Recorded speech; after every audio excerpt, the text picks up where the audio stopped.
The following program does not offer personal medical advice. Please consult your doctor before using any treatment or product we cover.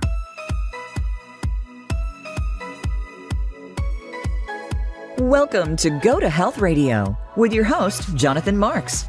We provide a welcoming environment where experts educate you on important health topics, answer your questions, and provide information from which you can benefit in consultation with your doctor.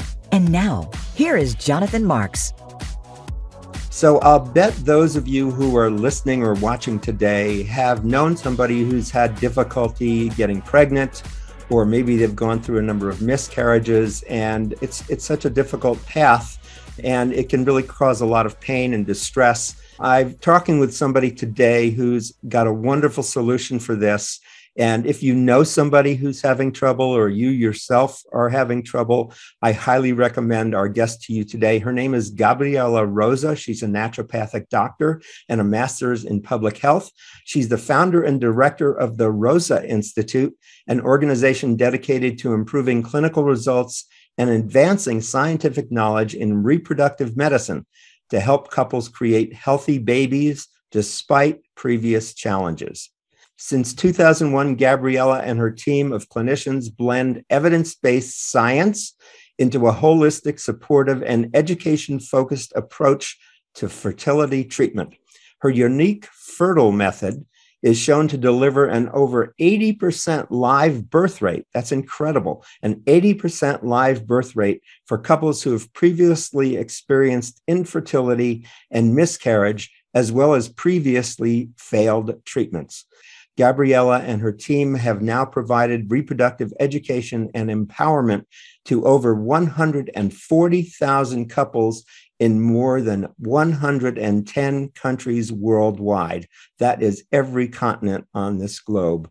And as a world-renowned fertility specialist, author, and host of the Fertility Challenge program, Gabriela has translated her over 2 decades worth of knowledge and experience into 4 books on natural fertility solutions, including 2 bestsellers. And her latest book is Fertility Breakthrough: Overcoming Infertility and Recurrent Miscarriage. So Gabriela, welcome to the show. So glad to have you on here. How are you today? Thank you so much for having me, Jonathan. I'm fabulous. Thank you for hosting this amazing podcast, because I feel people really need the guidance and the understanding about these important topics. So Thank you. And before I forget, her website is fertilitybreakthrough.com, so you can visit there after the show. So, Gabriela, one of my first questions is, for couples who are experiencing infertility or repeated miscarriages, what are some of the stories they have before they come to you? What process have they been through? What difficulty have they been through? That's a really great question. And the majority of our patients have been through multiple years of infertility. In fact, our program typically supports couples who have experienced at least 2 years of infertility or experienced miscarriages over that time frame without a successful pregnancy or live birth. Mm-hmm. But, the stories that I get are so varied. I had once a lady who came to me who had been told by 3 different doctors in 3 different clinics that she would never conceive with her own eggs because she had, quote unquote, poor quality eggs. And one of the doctors even said to her, look, it's going to be very unlikely that you're even going to conceive with donor egg because the lining of your endometrium is so thin and it's not responding to drugs. So, you're probably just better off adopting. And of course, as you can imagine, as a woman who wants nothing more than to be pregnant and to have a baby, that was quite devastating news to her. And she wanted to find something more than that kind of prediction or prognosis. And so she found us and she had a conversation with me. Initially, her husband was quite skeptical, because he had already paid for so many failed treatments that he was like, well, how's this going to be any different? Right. But she was quite clear, in terms of what she wanted, and she wanted to give it a good try, at least to know that she had done everything she possibly could to leave nothing to chance and no stone unturned. And so a few months after we initially discussed, her situation and their situation as a couple, she ended up joining the program. And did all the things that we needed them to do, and they were very compliant in the treatment. We don't expect perfection by any means from the people who come to us, but Sure. they do need to be able to implement, the recommendations that are going to support the outcome that they want to create. And, in doing that, they, of course, conceived, and his sperm was actually not, despite the fact that she was just being focused on throughout treatment, with the different doctors that she had seen as being told that she had poor quality eggs. Her husband's sperm was actually very below average, and in fact abnormal in many parameters, and nothing had been said of that throughout the journey, but we were able to identify some of those extra issues and address them, and they ended up having a beautiful baby. They came back, and she was already around 40 at the time. They came back when she was over 40 and decided to do it again, as many of our patients revisit the program, and then they came through the program and did all the things again and had another beautiful baby girl this time. That's great. So you must really have a lot of people come to you. They've tried a lot of things before that have not worked for them. I mean, many different things. I mean, I once treated a lady. In fact, her story I put into my book, Fertility Breakthrough, because it was a really unique story. She had PCOS. She was quite overweight at the time when she first came to see me. But they had been trying, her and her husband had been trying to have a baby for 19 years. Oh my gosh. And in those 19 years, they had tried 3 failed IVF cycles. They had done other natural treatments that didn't work for them. And what ended up happening was that, we obviously focused very heavily on making sure that we optimize both of their health and both of their fertility. Mm-hmm. And within 5 months of beginning the program, she was actually pregnant after 19 years of no result, So it was a wonderful experience for them, and certainly very eye-opening for us about, what is possible when you, understand exactly what it is that you're treating, what it is that you're dealing with, and what needs to be done about it. Because there are 2 very big distinctions that when couples come to us, 40% of couples who fail through conventional standard therapy and treatment are labeled with unexplained infertility. Mm-hmm. Now, unexplained infertility, as far as I'm concerned, is a lazy diagnosis, because it does not take into account the fact that there are many different things that could be causing that issue, but nobody really takes the time in standard therapy to go, oh, these are the things that we actually need to identify and ask questions about and answer those questions, because it's not enough to ask the questions and leave them unanswered. You see, that is how couples end up being diagnosed with unexplained infertility. And unexplained infertility, it's almost like you're getting all these darts and you're throwing them at the wall, hoping that you're going to hit bullseye at some point, right? The likelihood of that happening is not very great. And so I don't particularly like that approach. I don't particularly like to work in that approach. And I like to know exactly what it is that is required for a couple, not just a patient, not just the woman in the fertility equation, because fertility, as I always say, it's a team sport. In order for us to be able to change the outcome, we have 2 sides of that equation. We need the female factor to work well, and we need the male factor to work well. But what happens in standard therapy is the exact opposite. A woman goes through treatment. It's almost like they're going to be given the drugs and be stimulated, and eggs be released, collected. And then, of course, the husband comes in on a particular day within that whole procedure and almost acts as a sperm donor, with his little sample in the jar, and then he walks away off happy as Larry, and the doctor keeps doing the process on the woman. When it fails, it's like, oh yeah, your eggs are no good, right? It's like, no, hang on a second. Right. In that entire process, how can it be that is the only focus? Or even worse, a woman is told at 30 or 35 that she's too old. Geriatric pregnancy is what a woman over 35 is referred to when pregnant, that she has a geriatric pregnancy. I mean, dear Jesus, what is that about? But the reality is, look, I can understand it from a certain extent. Like if we think about it, right, in our previous generations, maybe 1 or 2 or 3 generations ago, women were grandmothers at 30. That is just how it was, right? Women got pregnant at about between 13 and 15. Right. They had, every baby consequently to that. Their child was also pregnant around the same time, which made most women, grandmothers at 30, sure, they still continue to have subsequent children, but it wasn't when they started. And these days, the average age of a woman starting to try to conceive is over 30. So I can understand how that may have come into cultural consciousness and societal consciousness as being the case. But at the same time, we also need to understand that our life expectancy has doubled or tripled, in that time. And it will increase even further as, we progress in the next 20 years due to research and many other, discoveries that we are still to have, some that we've had and research that's ongoing, and new discoveries that I'm sure will occur. But there is a prediction that in the next 20 years, our life expectancy is going to increase by at least 10 years. Wow. Which means that ultimately, wherever it is that we are now, let's say people are living to their 80s and 90s, we're going to be living past 100. And that has not necessarily translated into our reproductive window and our reproductive health. See, at 40, most women are beginning to, really have a much lesser ability to conceive and carry a pregnancy to term. Certainly by the age of 45, we are very unlikely to be able to conceive naturally with one's own eggs. Right. Unless, of course, there were procedures done beforehand that, to ensure that that happens. But, for the majority of women, by 50, absolutely, we will be, menopausal and most likely unable to conceive and take a healthy pregnancy to term. Again, it happens. In my career of 20 years, I've seen one 51-year-old get pregnant without actually trying and have a healthy baby.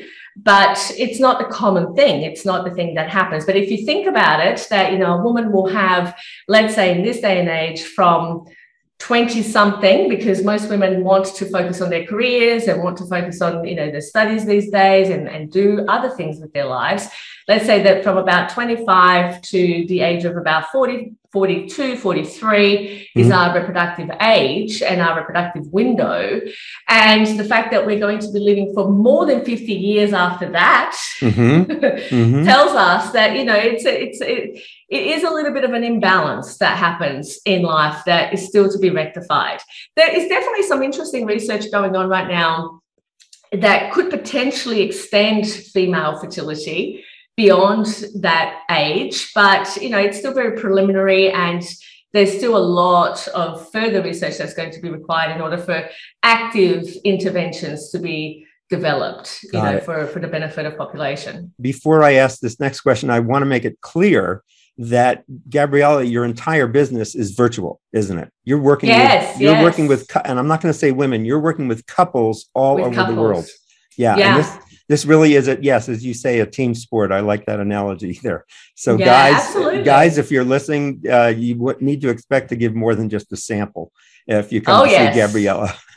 So tell us about your treatment protocol and how it is you work with people when they come to you. We use an integrative medicine approach, which means that we are using environmental, dietary, lifestyle, holistic medicine, lifestyle medicine, in conjunction with standard therapy and diagnostics, right? So we may or may not, for the majority of our patients, we actually will use all of the holistic medicine processes that we utilize for our patients and take them from where they are to where they want to be, i.e. holding the healthy baby of their dreams in their arms without requiring IVF and or other standard therapy. But for some of our patients, like for example, we had one woman who was trying for, I think, about 15 years, and she had really, tried every possible thing, including multiple failed cycles of donor egg.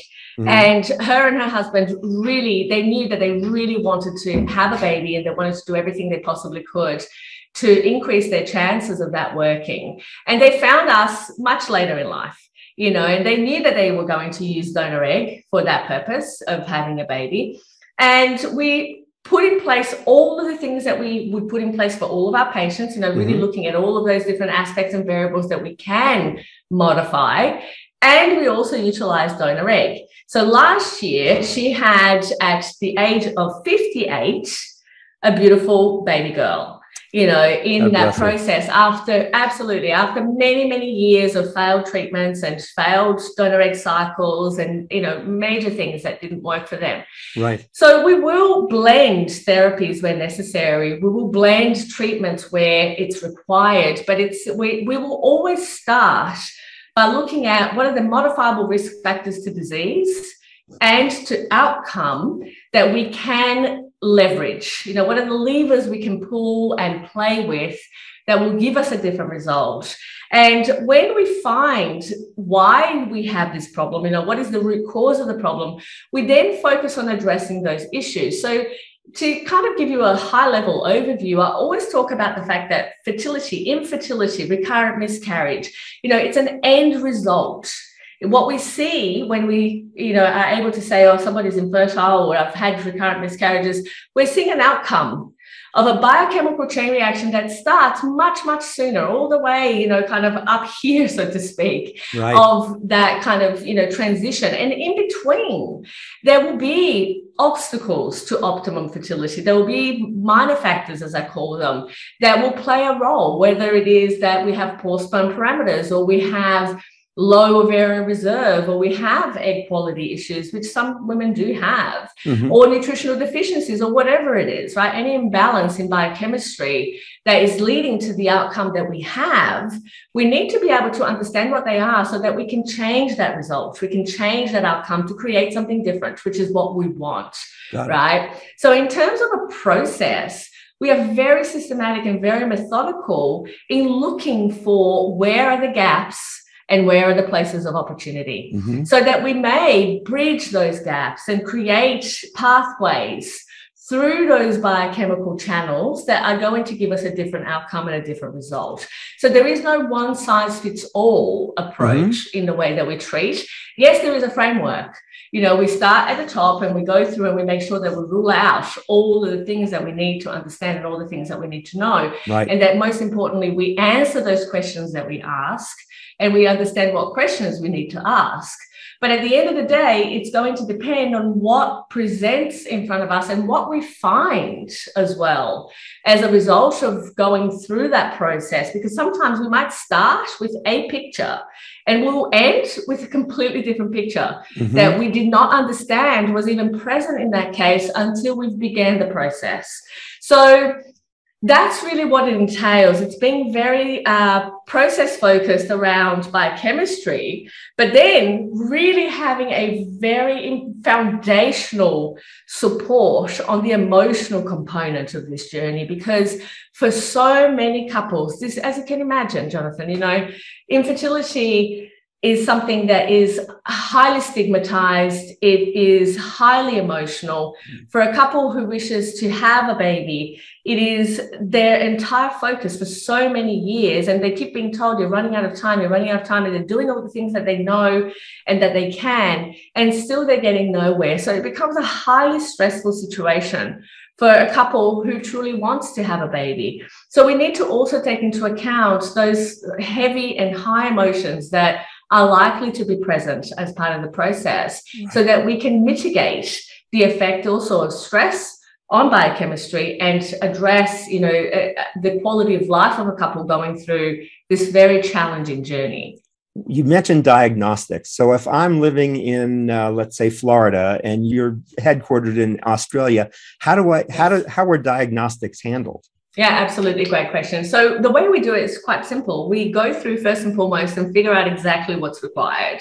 Then we will write a letter of referral for those tests, and we'll either send them directly to a lab to have the test done that we need done, or we will liaise with a local doctor for that particular couple to be able to get those tests done. There are also tests that we can do via test kits these days. And so we can just send the test kit, they collect the sample, they send it off, and we get sent the results. So it's quite simple, this is one of the wonderful things of technology and transport, because we became fully virtual in 2013. So in 2020, when everybody had to shut down and clinics shut down and patients had no access to treatment and, all of these things were happening, and we were already like going, okay, well, this is another day in the office, right, for us. So all of our patients were continuing to have, uninterrupted treatment throughout the entire pandemic, whereas their local clinics had interrupted treatment because they couldn't deliver it in the way that they would normally deliver. Let me ask another question. You mentioned before the emotional component of this and the stress and its effect on biochemistry. And I hear so many stories of people who tried for a number of years and they stopped trying and then they get pregnant. My question is, you're a naturopathic doctor. How much do lifestyle, nutrition play in the process of fertility and becoming pregnant? Let's put it this way. The vast majority of what it is that we do is focused on lifestyle nutrition, but really, and when I say lifestyle nutrition, it's about the pieces that will optimize biochemistry and correct misfunctioning or dysfunctioning biochemistry, right? And they are different because basically sometimes things just occur, that ultimately you don't expect. And sometimes you know what it is that you're doing and it occurs because you are doing something, for example, smoking. Mm-hmm. You know that you are likely to end up with some kind of disease from smoking. And at the same time, you don't know that you might end up with some kind of disease from eating cured meats, right? Although both of those things are exposures. And they both have chemicals that will negatively impact reproductive function, fertility, and so on. And that will negatively impact biochemistry first and foremost before it ends up affecting the outcome, which is infertility and miscarriage, right? So there is a process in that. And the key aspect, I think, that lots of people don't quite realize is that there is very little in what we do in our day-to-day that has a neutral effect on our health. Most things that we do in our day-to-day will either have a positive effect or a negative effect. There is very, very little that has a neutral effect. Got it. Except that we don't really look at life and lifestyle and environment and diet in that way. Mm-hmm. Right. So this is one, and sometimes people don't even realize where their exposures lie. For example, if you go to a supermarket and you pay your bill and you get a receipt and you take that home, you don't understand that you've just been exposed to major levels of BPAs, bisphenols, by holding and handling that receipt. Really? Now imagine if on the way, absolutely.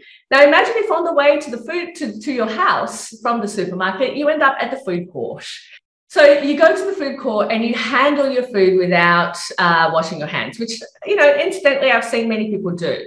If you do that, all of a sudden, you've just taken a huge intake of BPAs, bisphenols, ingested in your digestive system from that activity. Now, those bisphenols, phthalates, bisphenols, anything that is plastic and that has a plastic component is going to fall into this category. Basically is going to have an endocrine disruptive function. Okay. And in that, all of a sudden, that exposure has had some effect on your reproductive function and your fertility. And I can guarantee it's not neutral. And I can guarantee it's not positive. Right. So you work with couples in getting the positive effects on their lifestyle as they go through the process with you to become more aware of how to live healthily so that they can get pregnant. Yeah, and that's one component. That's literally one tiny little component, but that adds up. Right. To a big piece of that, kind of outcome and result that you are dealing with.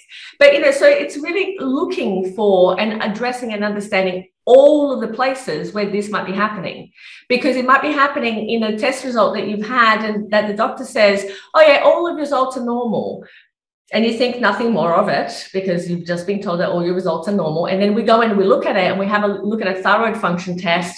And the range is, for TSH is between 0.5 and 5. We know that anything above 2.3 will lead to recurrent miscarriage. And a person's level was 3.2. They were told that it's normal, it's all normal, but they keep having miscarriages. Why? Because it's not actually optimal. It might be normal, but for that person, it's having a negative effect. We're talking with Gabriela Rosa. She's the founder and director of FertilityBreakthrough.com. She's a naturopathic doctor and fertility specialist. She's also a master's in public health. We'll be talking more with Gabriela after these messages, so stay with us. We've got a lot more interesting information to come to you. We'll be right back.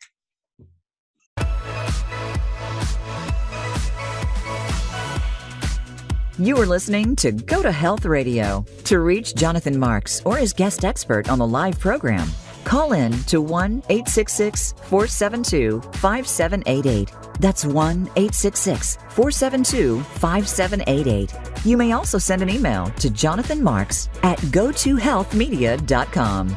Now, back to this week's show.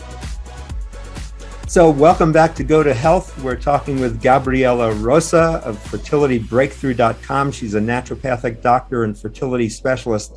I want to find out more, Gabriela, about your background and how you got into this line of work. You're a world-known specialist in fertility. You've been doing it for 20 years. Tell us a little story about how you got here. Yeah, gosh, like I almost feel like I need to go back to once upon a time, there was a little girl who was born, but I think it's really interesting how in life things just happen in ways that are so unexpected. I always knew from going to school, one of my favorite subjects was biology. I knew that I wanted to do something that was related in that field. So I decided that I wanted to study still in the health field. Mm-hmm. And I started to look at the different options that I had, and nutrition was something that really interested me. So I started studying nutrition, and at the same time I was working for an obstetrician gynecologist in a clinic as the assistant practice manager throughout my entire schooling and my entire career. Very quickly I realized that diet alone wasn't going to be enough to modify disease. Right. Even though in the long term, it certainly causes disease, but I needed something that was going to be a little bit more effective in the short term. So I decided to look into the naturopathic doctor degree. And I felt that that was something that I really, could relate to. And I started. As soon as I started studying it, I loved it. I fell in love with herbal medicines and all of the amazing things that I could see that they would do. I started practicing on myself first and seeing the results and the benefits for myself, and then obviously my patients over time. And I knew very, very early on that I wanted to specialize in something. I always was very passionate about helping people. But then I asked myself a question. Okay, well, I still love babies. I still wanted to do something related to babies. And I thought, okay, what conversation can I see myself having for the next 20 years happily? That was the thing that I really questioned myself about, because I was like, I don't want to work because it's a drudgery and it's a drag, and I want to feel passionate about what I do. Sure.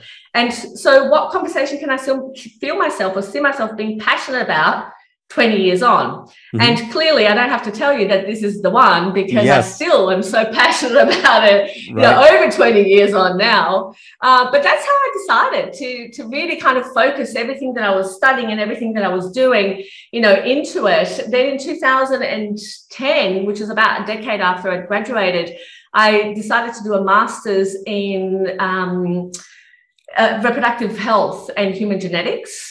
And so reproductive medicine and human genetics, actually. And so I did that, and then I finished that. And then another 5 years later, I decided to do my master's in public health, because I wanted to take this message to a much bigger audience. Good for you. And to understand how to do that on a scientific level, because there isn't a lot of research that's done in naturopathic medicine that is, strong research. And I wanted to be able to actually make a contribution and add value to that segment of naturopathic medicine. So I've actually also started a research foundation this year, and we are starting to conduct, research and studies on exactly the types of things that we do for our patients in terms of treatment and interventions, and all of the above. That's great. I share the passion. What I love to do is get information, helpful information that can help people out to large audiences. So I really understand that passion, and I'm so glad we're talking about this today. So when people work with you, Gabriela, or come to your organization, you have how many people working with you on staff? I have about 40 staff now. 40. And so how much exposure do they get to you versus your other staff members? Are there other doctors on staff? Tell us a little about how your clinic works. So these days, I focus my attention a whole lot more. I have a clinical director who focuses solely on the technical aspects of treatments, and she's been with me for the last decade. So we've, developed a lot of the treatment, the fine-tuning of the treatment aspects further in that last 10 years under her guidance and certainly under her tenure. And I'm the program director now, so I oversee all the treatments in the practice, and I make sure that all of the strategic pieces that need to be in place are actually in place. But it's actually the clinical director's role to oversee all of the primary practitioner, all of the clinicians in the program, and ensure that they are consistent and effective and efficient at delivering our treatment program, our treatment methodology. So it no longer relies on me to be able to deliver that treatment methodology, which is wonderful because it frees me up to go and start research foundations and, to do all of these other things, even though I'm still very much the person who will have all of the initial conversations with patients. As part of couples wanting to join the program, I assess every case to figure out, can we be of assistance? And it's not because the case is easy or hard. All of our cases are complex, right? All of our cases are really, challenging. It's more about what we've identified. It's actually about whether two people are willing to do the work and follow through a proven process that we know works, right? If two people are willing to do it, we know that we're going to get better results. Can you describe some of the work that you need people to do? I know it's very case-based, but just give me some examples. I mean, how much time and lifestyle change or whatever it is? Time is really it's no extra time really, because what happens is everybody eats. Everybody's still going to eat, right? The time to make that happen is going to be the same. It's just that what we focus on, for example, I'll just give an example of diet, because that's what, sometimes people can relate to easily. If we're going to have a diet that optimizes fertility, optimizes health and optimizes fertility, we want to ensure that that diet is based on vegetables and good quality protein wherever possible. If we can, we want to make sure that it's organic wherever possible. We want to make sure that like I often talk about, these 3 steps from field to plate that I prefer that my patients have. So for example, let's take corn on a cob as an example. If we are to have 1 step from field to plate, we literally get the corn on the cob and we might steam it or boil it and we put it on the plate, and you can fully recognize that food. You can see it on your plate like it would be in the field. Right. And so that's 1 step from field to plate. The second that you get that corn and you do exactly the same thing, but then you cut the kernels off the cob and you put it through a salad, that's 2 steps. You can still see it, you can semi-recognize it, you know exactly what it is, but that's 2 steps from field to plate. There was a processing that was done there. Then if you take that and you put it into a blender, you've got cream corn. That's 3 steps from field to plate. You can recognize it, you can taste it pretty well, but then you know that, it's no longer exactly how it was in the field, but it's still quite low process. You then take that and you create twisties that comes in a bag full of BPAs and, all sorts of chemicals added to it and flavorings and whatever else. I mean, that's probably 20 steps from field to plate. You no longer recognize that food. And it's, for the most part, highly toxic. So we want to avoid those multi-stage and multi-step processes as much as we possibly can. And hence why we would literally look at it and go, all right, so if we can focus on having no more than 3 steps from field to plate, we are going to be biochemically much better served. Got it. So that's one kind of example. With the example that I gave earlier, looking at the toxins that are present in our day-to-day environment, from things that you handle to things that you ingest to things that you put on your body. All of those things, all of those pieces are going to make a difference in terms of how a patient will respond. But also, it's dose and response sensitive, because think about it from this perspective. We all know, anybody listening to this, if I was to say, Have you ever heard of a story of a person who, or you know someone who knows, who has never smoked a day in their life and died of lung cancer? Mm-hmm. Most people will say, yeah, I do. Have you ever heard of a person who's a chain smoker who has never developed lung cancer? Yeah, I do. Actually, I have an uncle like that. Uh-huh. And I go, how is that even possible? The man who smokes 4 packets of cigarette a day, and he's still upright after 50 years of doing that, But the reality is that this is epigenetics. And what it tells us is that the environment, there's always this saying that the genes are the gun, and the genes load the gun and the environment pulls the trigger. Right. So in this kind of example, the environment might be whatever it is, but one person will respond or react to that environment in one way, and another person will respond or react in another way. Mm-hmm. So, for one person who may, their sensitivities or susceptibilities might be their digestive system, or it might be their lungs, or it might be their brain, or, you name it. For another person, their susceptibility is their reproductive system. So 2 people might do exactly the same things. They might smoke and do drugs, shoot up heroin, whatever it is. One person will get pregnant by just having sex one time.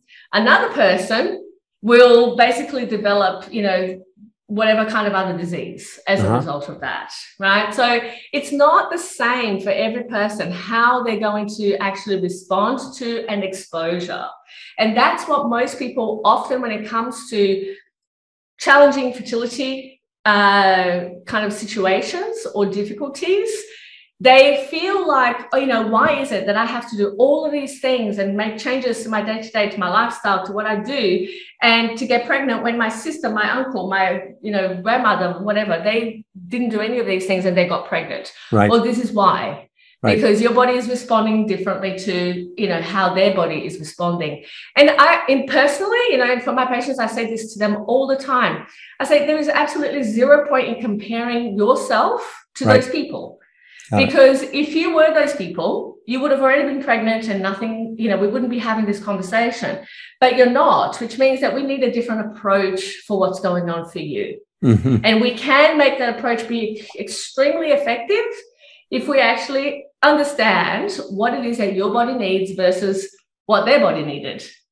Got it. So what I'm hearing you say, when you interview a couple or your staff interviews a couple that's interested in working with you, you really want to know that they're going to be able to follow through and do the things you're recommending so that they can have success and feel feel like they've been successful in something they're really heart set on trying to do. You want to make sure you've got the right people who are going to work the program with you.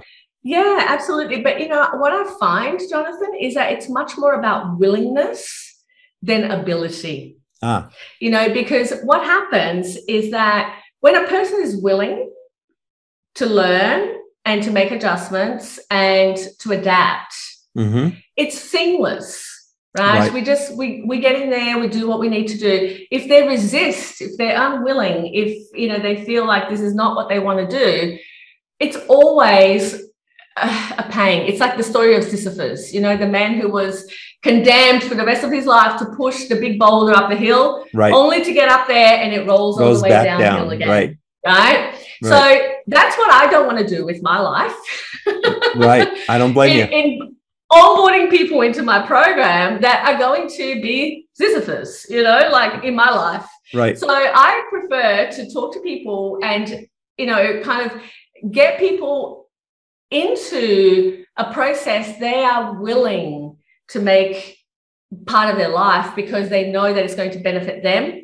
It's going to benefit each other. It's going to benefit the higher good, and it's going to benefit their offspring in the long term. And as a result, it's going to benefit generations, because you see, your health today and my health today was what our grandparents were doing.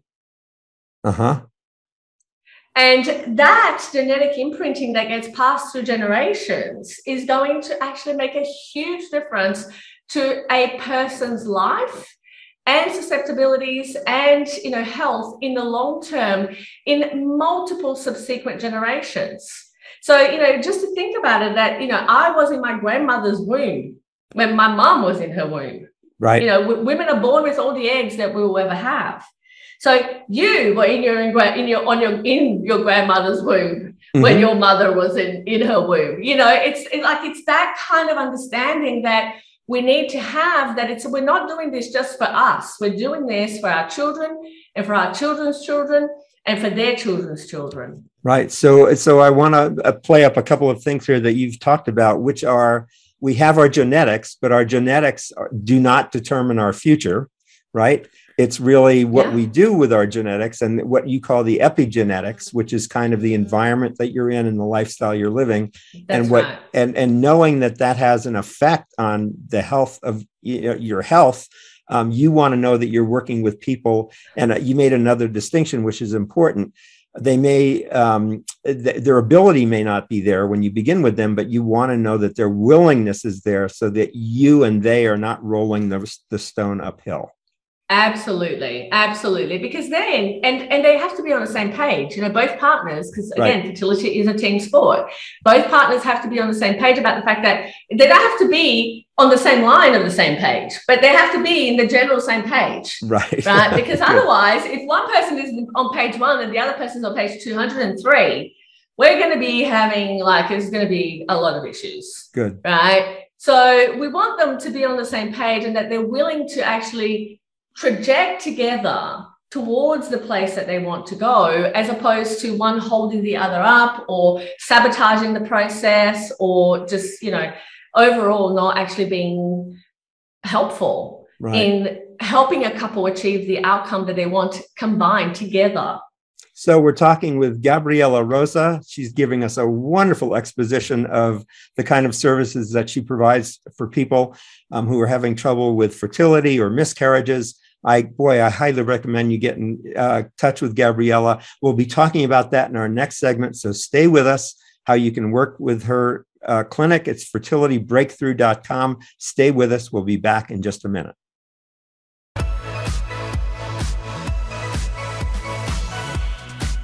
You are listening to GoToHealth Radio. To reach Jonathan Marks or his guest expert on the live program, call in to 1-866-472-5788. That's 1-866-472-5788. You may also send an email to jonathanmarks@gotohealthmedia.com.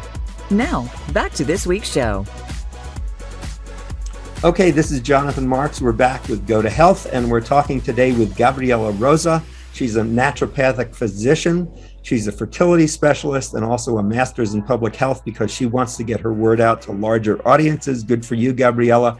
Her practice is located in Australia, but the practice is entirely virtual. So you can work with Gabriela and her staff anywhere in the world, and she's done that in over 100 countries on every continent of this globe.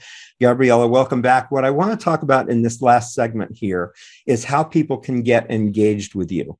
They can visit your website at fertilitybreakthrough.com. Tell us, what can they do when they arrive at the website? What are the different either diagnosis they do or assessments or programs they can get involved with? Share information about that. At fertilitybreakthrough.com, people will have lots of opportunity to engage with all of our education and services. And one of the first things that I would highly recommend people do is actually get a copy of my book, Fertility Breakthrough, Overcoming Infertility and Recurrent Miscarriage When Other Treatments Have Failed. Now, we are more than happy to ship that and gift any of your listeners, a free book if they so wish. Wow. The other thing, so that they can just go on, we can put this on the show notes and, they can just go to the website and request it and we'll send it free of charge. Wonderful. The other thing that is available to people is the book is available on audio in every audiobook platform and free on Spotify. So for anyone who has a Spotify account, they can just go in there and listen, completely free of charge. So if they prefer to listen versus read and so on. So those are two kind of very easy things that people can do. The other thing that is also wonderful and one of our highlight flagship programs, which is completely free online, is the Fertility Challenge program.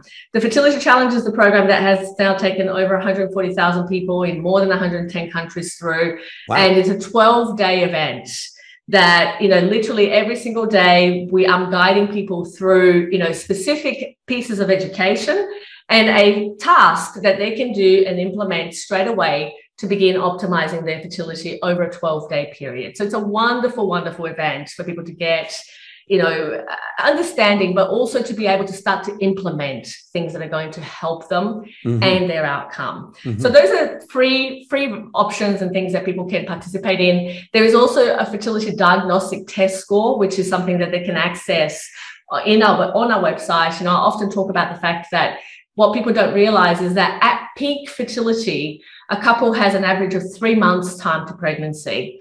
And literally it's have sex, get pregnant, have a baby, done. We're no longer having this conversation. When we're still having this conversation, we need to understand what are the obstacles to optimum fertility, or what are the minor factors. And we know from epidemiological research and population studies around the globe, when we add just one minor factor to the equation, it might be, say, PCOS or poor ovarian reserve or low sperm count. You add just one of those to the equation, we go from an average of 3 months time to pregnancy to an average of 2 years. And so there's a huge compounding. Excuse me, what's PCOS for people who don't know? Oh, polycystic ovarian syndrome, which is, it's one of the most, it's basically one of the biggest causes of infertility in women of the reproductive age. So 15% of the female population in the world are affected by PCOS, or polycystic ovarian syndrome. So it causes irregular cycles and inability to ovulate regularly. So that's how it causes infertility. But, when we add either one of those things, it might be PCOS, or it might be sperm, or it might be whatever else to that equation, we compound the time to pregnancy from 3 months to 2 years. So there's a huge compounding effect that goes on there. You add a second to the equation. So let's say we have PCOS and then we add sperm function issues. We go from an average of 2 years to 7 years. And a third minor factor gives us an average of 40 years time to pregnancy. No one has 40 years to get pregnant. Right? And so that's why we need to understand what are we dealing with specifically and how do we address it. And so if they go and take the fertile diagnostic test, they will come up with a fertile diagnostic test score, and they will understand the number of minor factors that are present in their case, the categories in which they're found, and that's going to help to understand what are the pieces, what are the areas that you need to address. Then finally, if people want to have, further discussion and have a one-on-one conversation with my team and have me specifically assess their case, they will then have to put in their details. My team will give them a call. They will then go through some of basic and primary information about what their situation is and where they're at. They will then, if it's appropriate, they will schedule a time for me to have a conversation with them. They will be asked to complete a very detailed questionnaire that will help me to understand more about their case. And then we are able to have a conversation together and figure out what are the best next steps forward.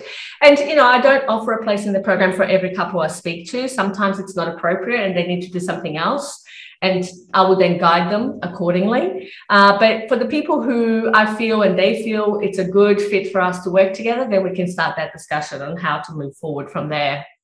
That's great. Into the Fertility Breakthrough Program.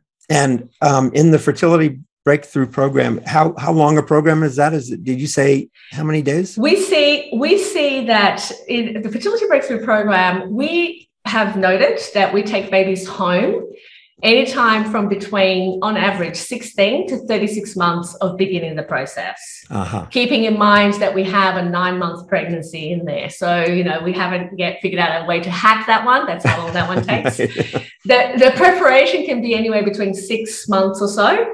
And then basically what happens is that piece in the middle is the implementation piece, where we're still working with biochemistry, and we never know how long that's going to take necessarily.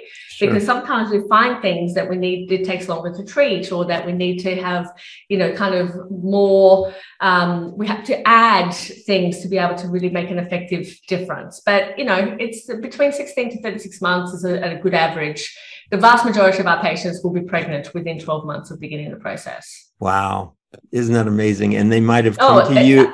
They might have come to you having tried of infertility. Right, exactly. Having suffered for 3, 7, 20 years, and they can get pregnant within a month, within a year. That's quite amazing. And you have an 80% success rate for those people who follow the program. Right? That's exactly right. That's exactly right. If you don't follow the program, don't expect that you're going to get that same live birth rate. Right. Oh, this is so wonderful. Gabrielle, you know, you talked about it at the beginning of the show. Being infertile or having multiple miscarriages, such a stress and such sadness and upset in your life. And not only for you, but, you know, to the extent that your family or loved ones or friends know this becomes like a whole community of pain and disappointment as you're trying to go through this. And I just love your dedication and your depth of knowledge. And you're just obviously so focused on this and trying to help people. I really, God bless you for doing the work that you do. I think it's just wonderful. Yeah, great. So we've been talking with Gabriela Rosa. She's a naturopathic physician. She's a fertility specialist. Her website is fertilitybreakthrough.com. Please, if you know of people who are having trouble or concerns, or if you yourself are having trouble, do yourself a favor and go to fertilitybreakthrough.com. Again, her practice is in Australia. However, her entire practice is virtual, online, and she has served clients in over 100 countries. So don't let any of that distance stop you. Just go to the website and get the help you need. Gabriela, I'm so glad to have you on the show and to share this kind of wonderful, wonderful message. And I hope, you know, your business continues to thrive and grow. And I know you mentioned before the show that you're actually starting to work on your doctorate. And what's that going to be in? Well, in public health. Public health. So really being able to make healthcare changes, you know, changing healthcare, innovation in healthcare based on all the things that we've learned for reproductive medicine, I think is going to be a wonderful opportunity to make a difference there. So yeah, that's my focus. Fabulous. So thanks everybody for listening or watching today. If you want to get updates on our show, you can go to GoToHealthMedia.com, and then there's a tab that says Get Updates. You can join our email list and you'll be informed of new shows and our news. And Gabriela, thanks again. It was just great being with you today. I learned a lot. You know what I really learned for me, because I'm not trying to get pregnant, how important it is for me to wash my hands before I eat. Yes, yes, absolutely. Every time. Thank you. Thank you for that reminder. Good. God bless. And we'll stay in touch. And thank you, everybody, for listening. I hope the show has been helpful, as I always hope it is. We really try to bring on experts who can help you elevate your life with health news you can use. Thanks so much. Take care. Have a good week. We'll see you next week. Bye-bye.